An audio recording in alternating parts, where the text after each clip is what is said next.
À l'origine du projet, on avait une vraie problématique. Il n'y a pas de technicien de maintenance qualifié sur le marché. Tout le monde a besoin de techniciens de maintenance, mais personne n'en trouve. Donc il n'y a pas 50 solutions. On s'est dit on va les fabriquer. Donc entendez par là qu'on a décidé de former des techniciens de maintenance. Alors le process a été de réunir les adhérents qui avaient besoin de techniciens de maintenance pour pouvoir lister vraiment leurs besoins spécifiques et d'aller chercher les bons partenaires.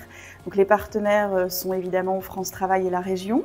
Et puis ensuite, il y a les partenaires formation que l'on était allé chercher spécifiquement sur chaque bassin. Sur l'île, on a France Travail qui est avec nous tant pour la partie financière que pour la partie recrutement. On a recruté par la MRS et là, c'est vraiment aller chercher des compétences et pas des CV et on le ressent. On a une promo qui a vraiment une vraie fibre technique. Et puis, on a travaillé avec Ozanam qui les accompagne sur la partie théorique et sur la partie pratique. C'est l'aéroport de Lille, c'est les teintureries de la justice, Peignage du Mortier et Château-Blanc qui accueillent les stagiaires. Quant à Alliance Emploi, on va dire qu'on est le support logistique de ce projet. On est vraiment le trait d'union entre les besoins spécifiques de l'entreprise et l'accompagnement des stagiaires parce que oui, c'est un nouveau projet, ça peut être stressant, c'est pas toujours facile d'apprendre et donc on est vraiment là en coach, on va dire.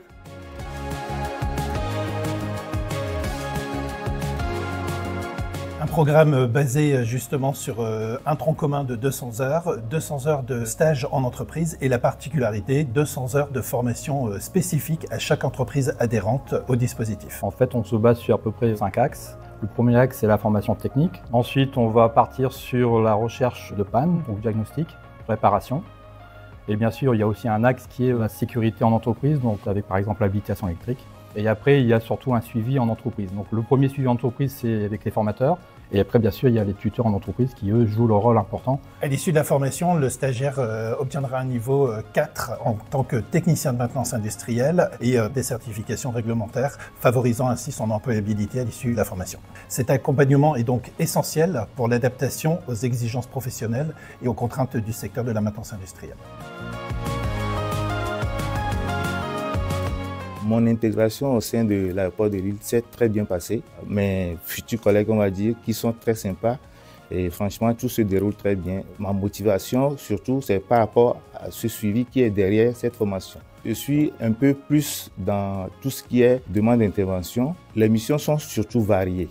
On a plein de choses à voir ici, que ce soit la mécanique, l'hydraulique. Pour l'instant, on est en accompagnement. On n'a pas encore toutes les habiletés, donc on nous accompagne.